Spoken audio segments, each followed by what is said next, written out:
አይሻ ስትነግረው ይችንም መገለጥ ብሎ ያመጣት ይሆን? ምክንያቱም ቁርአኑ በግልጽ እንደሚናገረው ነቢዩን ጆሮ ይለዋል። ዊችዝ ነገር በደንብ የሚያዳምጥ ሰዎች እንደሚጦም ደግሞ ያንን ኮፒ እንደሚያደርግ አስቀምጦታል። ስለዚህ ይህንን ሲሰጡት ቀጥታ መገለጥ ብሎ ወሰደው። አዎ ይቀጣሉ፣ ድምፃቸውን እንስሳቶች ይሰማሉ፣ እንደዚህ የሚል አመጣ ማለት ነው። ከዛ በኋላ መስገድ መቃብር ጸሎት አድነኝ እያለ ሲሰግድ አይሻ ማየት ጀመረች ማለት ለአይሻ አሁን ይሄ አዲስ ክስተት ነው፣ አዲስ ታምሮ ነባት ማለት ነው። ለእኛ ደግሞ ምን ይሆናል? ከአይሁዶች የቆረጀ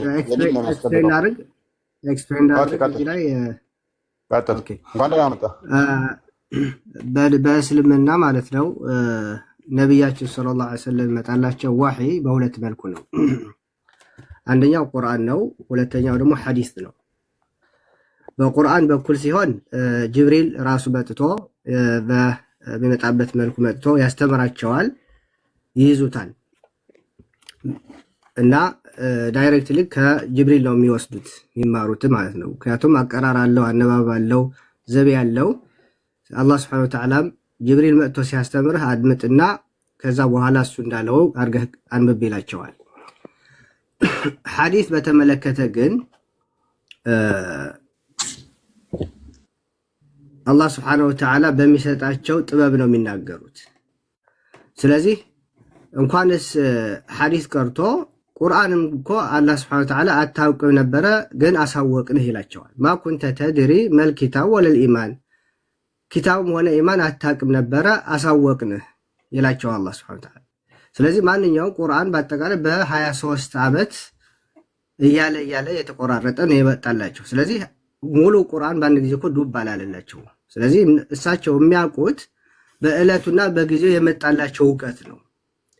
ስለዚህ እስከዛ ሰዓት ስለ የቀብር ቅጣት በቁርአንም በሐዲስም አልመጣላቸውም ነበር።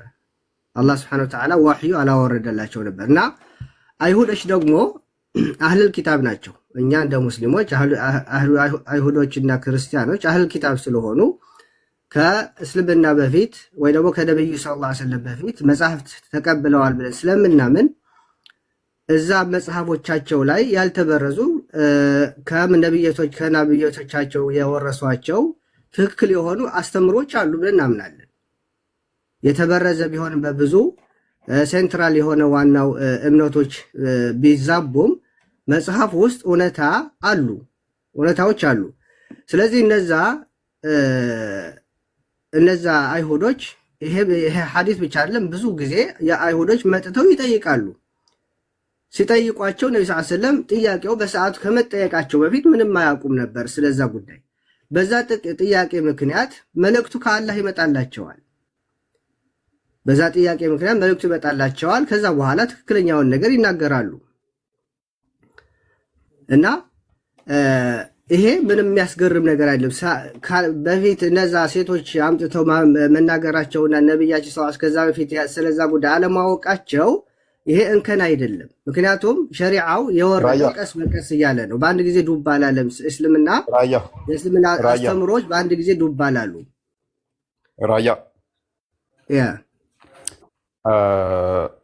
ሜቢ ልብ በል ይሄ የመቃብር ቅጣት እንደው እንደቀላል የሚታይ እንዳልሆነ ግልጽ ነው። ምክንያቱም ዘሆድ ሰው የሚቀጣበት ወይንም ደግሞ ጥቅም የሚያገኝበት ነው አይደለ? ጥፋተኛ የሚቀጣበት አንድ የቁርአን ጥቅስ ይኖረዋል። ስለዚህ በመቃብር ውስጥ ቃል በቃል እንዲህ ትቀጣላችሁ የሚላለ በመቃብር ውስጥ የለም። በቁርአን ቃል በቃል ቀብር ውስጥ የሚል የለም። ግን ያንን የሚያስረዱ ግን ግልጽ የሆኑ መረጃዎች አሉ። በቃ ኦኬ።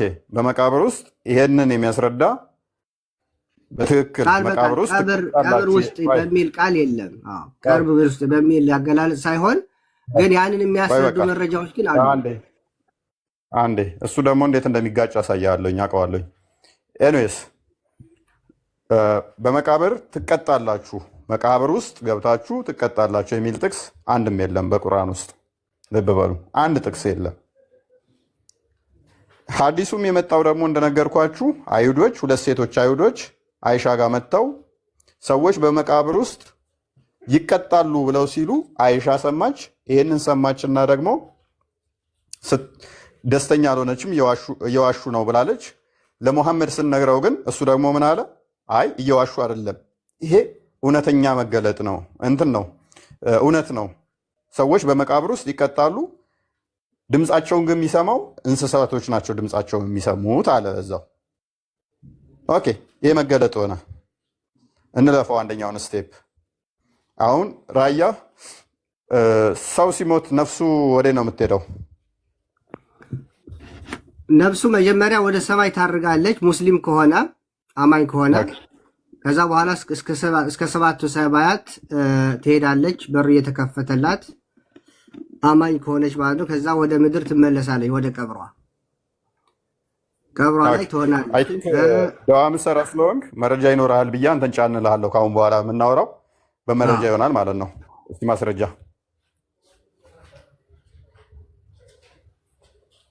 እንደ ሌሎቹ አንተን ትሪት አላደርግም። አሁን ማስረጃ ላይ ፎከስ እናደርጋለን።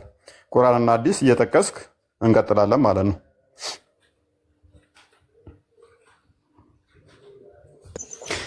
አይ ቲንክ ሐዲስ ነምበሩን ካወቅ ይከፈትልሃል። ቁርአኑን ጥቅስ ከሆነ ይከፈትልሃል። በነገራችን ላይ ፎይ ለእኔ ግን እዚህ መልሶኛል ስልህ ትክክል እንዳልነበርኩ አሁን እሱ የተረዳው ነው ያለው። ችግር የለው። ኤኒዌይስ ምንድነው እሱ ቀደም ያለውን አሁን ራያ ያለው አንድ ምንድነው አይሁዶች ካሉ ችግር የለውም እንወስዳለን፣ ግን እነሱ ቢሉትም ሴቶቹም ያልተበረዙ ምናምን ነገር ብሏል። ቁርአንህ ላይ ነብይህ አንድም ቦታ ልብ በል አላህም ሆነ ሐዲስህ አንድም ቦታ ላይ መጽሐፍቶቹ በፊቶቹ ተበርዘዋልና ይሄንኛው ስህተት ነው ያለበት የለም። ተበርዘዋል ያልከው አንተ አስተምሮ ይሆናል። የአላህና የሙሐመድ ሳይሆን ግማሹን እንወስዳለን ግማሹን አንወስድም፣ ትክክል ይሆናል ትክክል ያልሆነ አለ የሚል የተውራት ክፍል አንድም ቁርአንህ ላይ የለም፣ አንድም ሐዲስህ ላይ የለም። ይሄንን ከየት ነው የምታመጣው? አሁን ዘመኑ ከሰጡህ ምሁራኖች ይሆናል ማለት ነው፣ የእስልምና ሊቃኖች። ስለዚህ አስቀድሞ ይሄ ያስተምሯል ካልከኝ አንድ መረጃ ጠይቀሃለሁ ማለት ነው፣ አታመጣም። አንድ ብጠይቅህ አታመጣም። በሙሐመድ ጊዜ የጀመረ ነው ያስተምሩ። ኦኬ ስለ ቀብር ቅጣት ነው። ስለ ቀብር ቅጣት ነው። ስለ ቀብር ቅጣት መጽሐፉ ላይ ከሌለ ንገረህ። ስማ መጽሐፋችሁ ላይ ከሌለ ይሄ የራሳችሁ ጉዳይ ነው። ምክንያቱም እናንተ በየጊዜው መጽሐፋችሁ ስለምትበርዙት በዚህ በ20 ሴንቹሪ ራሱ ቆይ ልጨርስ። በ20 ሴንቹሪ ራያ የጠየቅኩህን አሁን ጥቅሱን ታመጣለህ። ያኛውን እኮ ዘጋን በቃ። አይ እንትን ብለዋል የምትል ከሆነ ይበርዛሉ ምናምን የምትል ከሆነ እናመሰግናለን ነብይህን ነው ሐሰተኛ የምታደርግልን። ምክንያቱም አይበረዝም ብሏል ነብይህ። እናመሰግናለን አላህን ነው ሐሰተኛ የምታደርገው። በፍጹም የኔ ቃል አይለወጥም አይሻርም አይበረዝም ብሏል። 100 ጥቅስ እኔ በደቂቃ ውስጥ ጠቅስልሃለሁኝ ምንም ሳላይ ማለት ነው። ስለዚህ ያኛው ቻሌንጅ አያስኬድም። አሁን የጠየቅኩህን የቅድሙን ጥቅሱን ንገረን። የትኛው ጥቅስ? ነፍስ አንደኛ ሰማይ ሁለተኛ ሰማይ እያለች ሄዳ ወደ ምድር እንደገና እንደምትመለስ የተናገርክበትን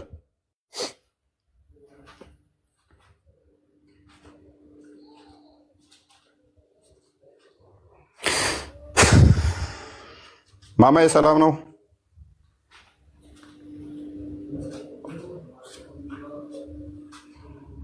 ማማዬ ኦኬ ሶሪ፣ ኮፒ አድርጌ ልላክልህ ወይስ አንድ ስልክ ብቻ ነው የያዝኩት? እንዴት አድርጌ ላሳየህ? ምንድነው? ለምን ሪፈረንስ አልነግረንም? ያገኘንበት ምንድነው? ሐዲስ ነምበር ምን? ሐዲስ ነምበር ስንት? ሐዲስ ነምበር እና ስሙን ንገረን። የሐዲሱን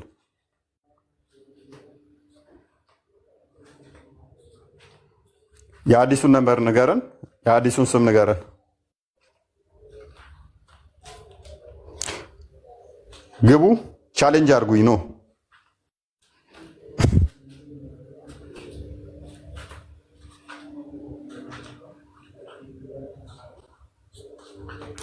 ካም ኤንድ ቻሌንጅ ሚ ቃል ወይ ፍሬንድና እሺ ቻሌንጅ የሚያደርገናል ገና ናቸው አሉ። ኦኬ ስማ አቡ ዳውድ አለ ከአንተ ጋር አለ ይከፈታል፣ ችግር የለውም። አቡ ዳውድ ስንት? ኦኬ አቡ ዳውድ አሁን ልኬው ነበር።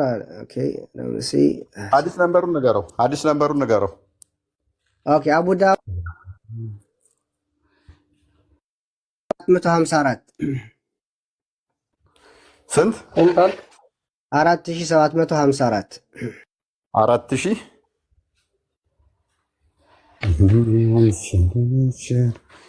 754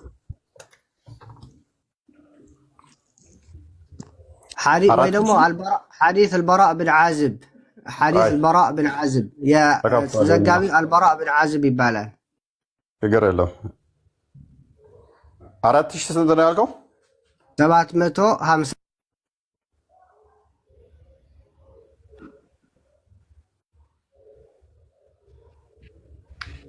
ኦኬ አይ ቲንክ እንትኑ ንገረኝ እስኪ ቡክ ነምበሩን ትነግረኛለህ? ቆይ አንድ ጊዜ ቁጥር መያዝ እንዴት ነው እሱ? አይ ላይ በነገረኝ የለም ዝም ብሎ ቼኑን ነው ያስቀመጠው።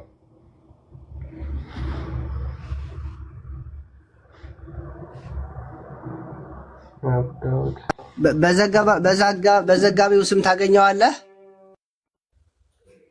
ለምን አዲስ ነምበሩን አልነግረህም? አዲስ ነምበሩ የለም።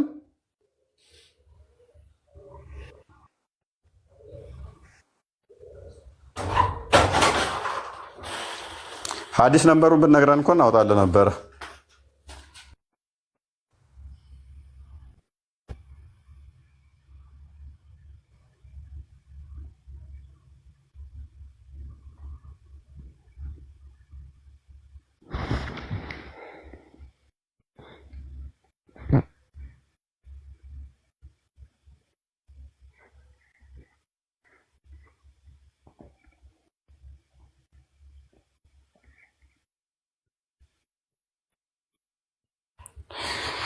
እሺ ያላችሁ አለን። ሶሪ እንትኑ ቁጥሩ እንትና ስላለ ነው። ይሄ ኢንሳይክሎፒዲያ ጋር ብትገባ ግን ወይኔ እንትኑን እኮ ብትነግረን እኮ እናወጣለን ነበረ። ኢንሳይክሎፒዲያ ኮመንት ይኸውላችሁ፣ ኮመንት አስተካክሉ። ኮመንት ፎይ ኪንግ ሳይሆን ጤናማ ኮመንት ጻፉ። ክርስቲያናዊ ኮመንቶች ጻፉ። ሰዎቹ ወደ ቤተ ክርስቲያን ሊስብ የሚችል ይሄ ምንም አያስፈልግም፣ አይጠቅምም። እንደዚህ አይነት እንትኖችን አትጠቀሙ። ጤናማ ክርስቲያኖች አንዋሽም። ክርስቲያኖች በመረጃ ነው የምናወራው። ክርስቲያኖች ፊት በመረጃ ማንም ወግቶ ማሸነፍ አይችልም። እነኚህ የተሻሉ ናቸው። በእውነት ሞግቱን። እንደዚህ አይነቱ ነገሮችን ጻፏቸው። ኑ በብርሃኑ ተመላለሱ። መወደው እንትን ማለት ነው።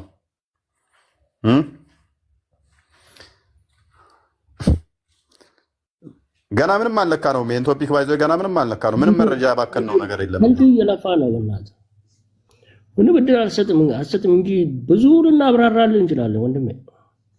አንተ እኮ ምንም ባዮሎጂ ትለኛለህ። ባዮሎጂ ብላይ እንቀጥል ስለ ስሪዲ ትላለህ። አንተ የምታወራው ከሞት በኋላ ያለው ነገር እንዳለ በስሪዲ አይመለከትም። በስሪዲ ማየት ሶሪ እፎይ ስማ፣ ሊንኩን ልኬዋለሁ። ሊንኩን ተጫኑት ፕሊዝ። የሐዲሱን ሊንክ ልኬዋለሁ። መቃብር ማለት ነው። እስቲ መቃብር ማለት ራሱ ማለት ነው። ሊንኩን ልኬዋለሁ ፕሊዝ። ሶሪ ስልኬ ስላልተመቸኝ ነው በአሁኑ ሰዓት። ክርስቲያን አይተዋል። ለክርስቲያን ሜይ ቢ ለክርስቲያን ላክለት። እኔ መውጣት አልችልም። አንድ ስልክ ነው ያለኝ። ማነው ክርስቲያን? ኦኬ ክርስቲያን በግል ነው የምልክልህ። ምንድነው? ዋትሳፕ ክርስቲያን ወጣለን።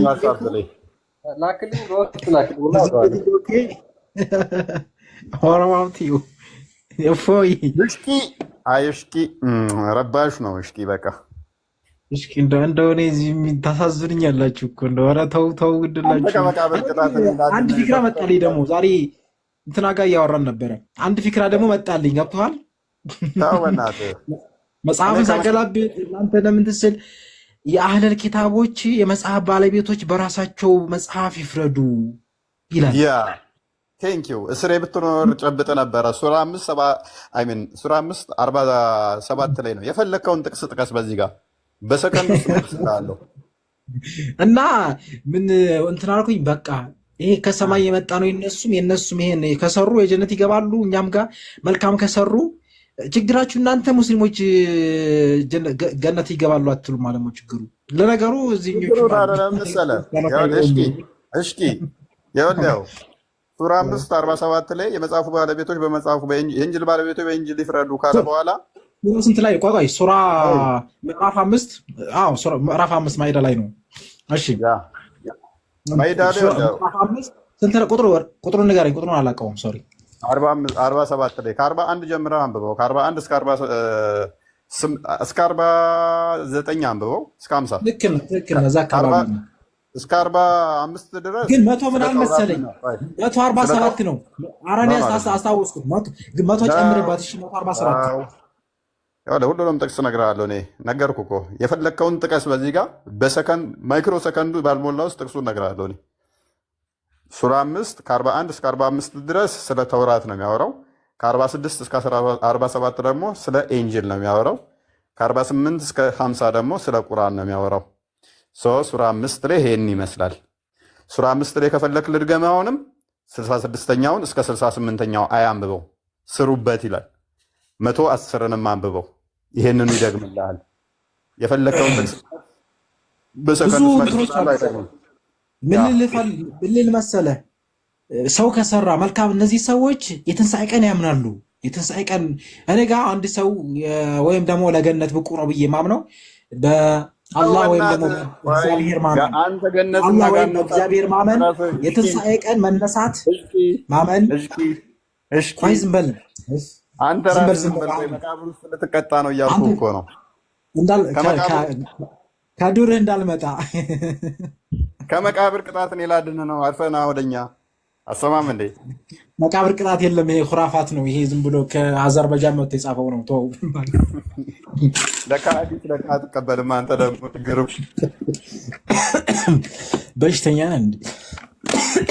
ዝም ብሎ ሰው የጠቀመቀው እናንተ ለጋደል የፖለቲክስ ጽሑፍ ይቀበላል ነው እንዴ? አዲስ ካልተቀበል ቁርአን ላይ ነው እሺ። እናወራለን። አዲስ ሳትቀበል ደግሞ ይወደው ቁርአን ላይ የትም አትሄድም። የትም ማለት ነው። ነብዩ ማን ነው ሙሐመድ ማን ነው ብዬ ብጠይቅህ እንኳን 4 ቦታ ብቻ ነው ስሙ የተጠቀሰው። የት ነው የተወለደው? አንተ የታሪክ መጽሐፍ አታነብም እንዴ? ታሪክ እንደ ታሪክ ልትወስደው ትችላለህ። እሱን አሁን ስልህ ማለት ነው። ለምሳሌ ሙሐመድ በቃ ረበሽክ፣ በቃ ህሽቂ በጣም ረበሽክ። የምር እኔ እንደ ታሪኩን ታመጣለህ። ታሪክ እናንትን ወይም እንደ ዋህይ ወይም ደግሞ እንደ መመሪያ አትወሰደዋ። ታሪክን ማለት መመሪያ ማለት ነው እንዴ? እንደ ታሪክ ለውስድልህ እችላለሁኝ። ታሪክ ነው እንደኔ እምነት እንደው ማለት ነው። ታሪክ ብዬ ነው የምወስደው።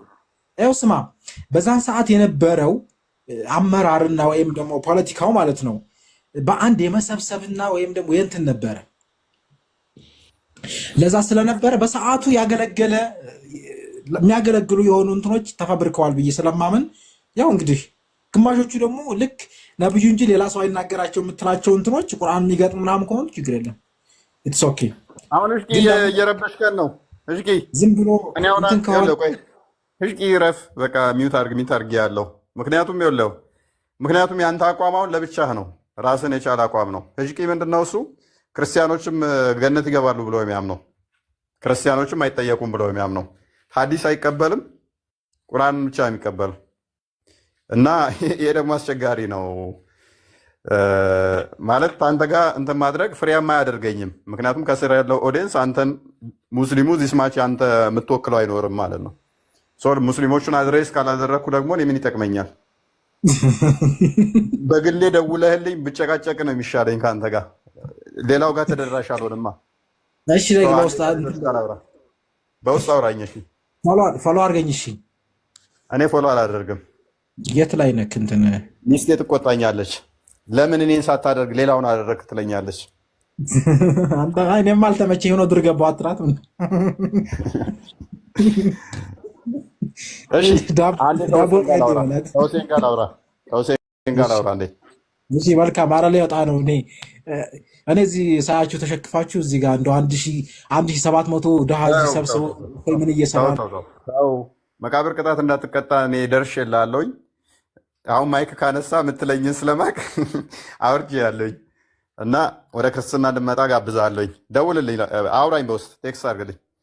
ሁሴን እንኳን ደህና መጣ።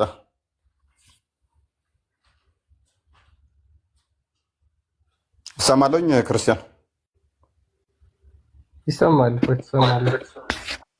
ስልኬ ስታክ አድርጓል። አንተ ቀድሮብኝ ነው የወጣው። ስታክ አድርጓል ስልኬ። የእጅቂ አቋም ትንሽ አስቸጋሪ ነው። ሀዲሳትን አይቀበልም እና ይሰማል። ይሰማል። ሁሴን አለ?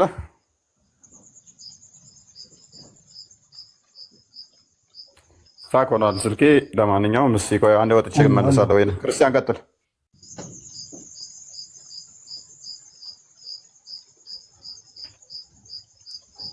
ኦኬ ሁሴን አለ? አለሁ። ሰላም ነው? አማን ነው። እንኳን ደህና መጣ። እንኳን ደህና ቆያችሁ። ቶፒካችንን ሰምተኸዋል?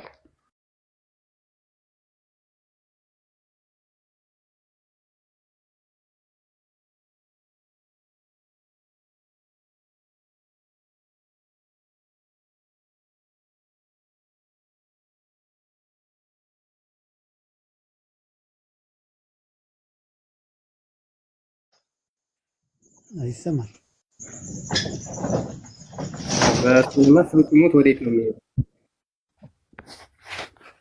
ምን አልከኝ? በእስልምና ሰው ሲሞት ወዴት ነው የሚሄደው?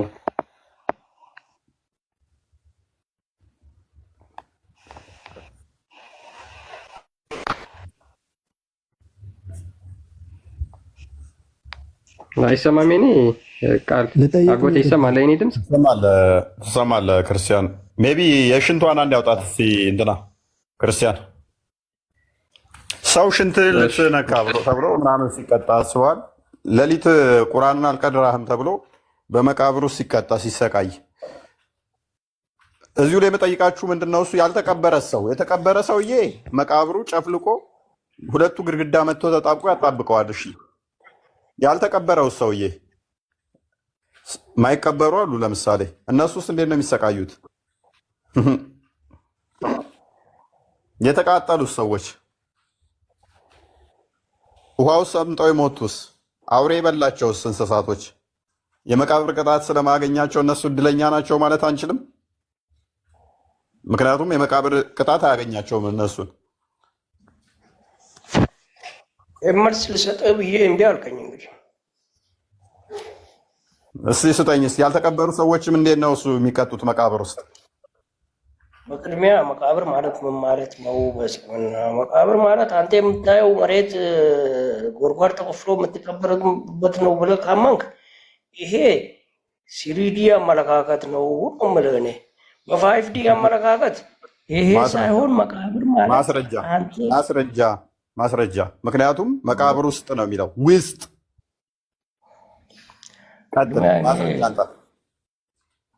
እኔ እንትን ልጨርስ እስኪ አዳምጠኝና ከዛ በኋላ ማስረጃ ሜይ ቢ ከስሪዲና ዋንዲ ማለት እስኪ ትንሽ ቀየር አድርግ እስኪ፣ ሌላ አይነት ቋንቋም ተጠቀም። ሀሳቤ ይውጣና ሀሳቤን አዳምጥና ከዛ በኋላ መሐመድ በዛን ዘመን ቆይ ስለ ስሪዲ እና ስለ ቱዲ ዋን ዳይሜንሽን ስሪ ዳይሜንሽን እንትን እያለ ነበር እያልከኝ ነው?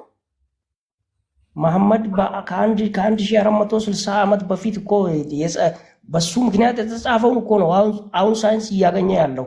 ይህንን እኮ አንደርስታንድ አላደረግም። ሰው ሞቶ መቃብር ውስጥ ስለመቀጣት ከስሪዲ እና ዋንዲ ምን አገናኘው?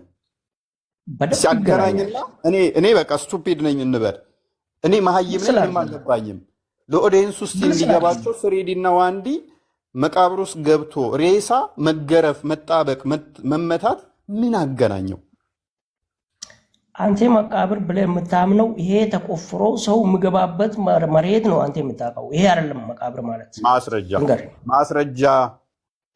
ምክንያቱም ይኸውልህ እንደሆነ እኔ በምን አሳያለሁ መሰለ፣ ሰዎች የተቀበሩበት ቦታ ድምፃቸውን ሬሳ እንትኑ ላይ ሄዶ እንደሰማ ቅጠል የተቀበሩበት መቃብር ላይ እንደተከለ መረጃ ማዕት አመጣልሃለሁኝ። አንተ አይደለም ብለኸኛል። መቃብር የሚባለው ይሄ ሰዎች ተቆፍሮ መሬቱ የሚቀበሩት ውስጥ አይደለም ብለኸኛል። እኔ ማዕት ኤቪደንስ አመጣልሃለሁኝ። እንደውም ከመቃብር ቅጣት እንዲድኑ ብሎ ቅጠል ይተክልላቸው ነበረ፣ የዘንባባ ቅጠል እየቆረጠ ማለት ነው። ምኑ ላይ? የመቃብራቸው ላይ ይላል። አንተ ይሄ መሬት የሚቀበረው አይደለም ብለኸኛል።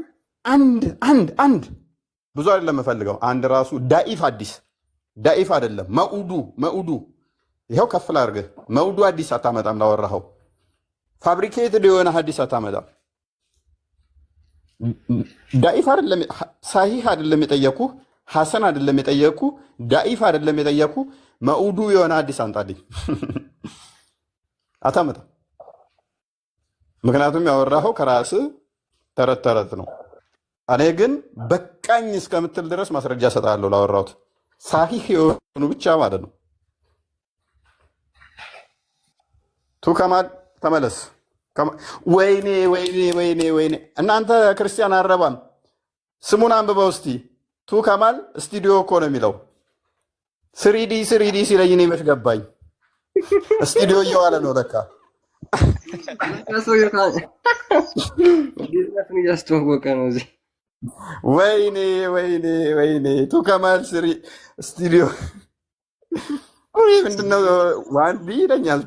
ቱዲ ስሪ ዳይሜንሽን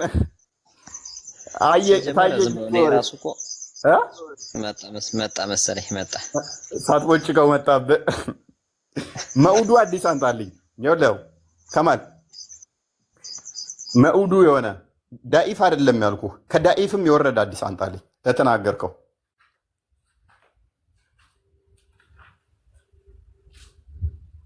እየጠበቅኩ ነው።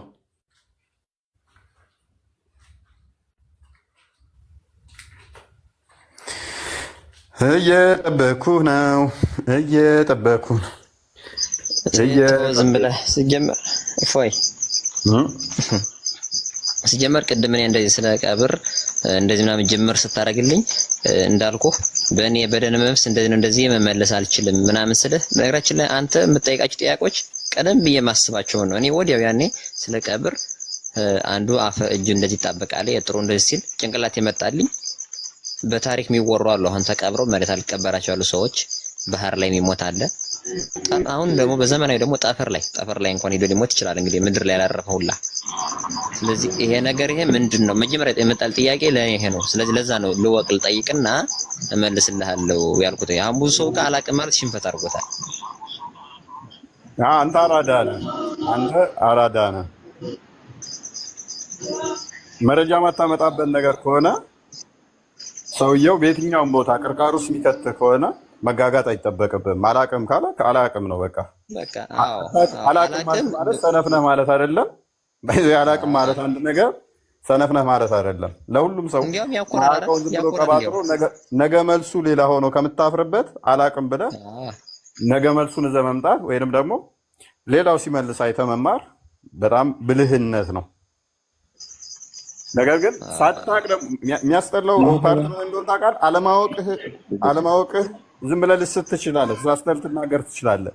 አታቅም ብለህ ጣትህን ከቀሰርክ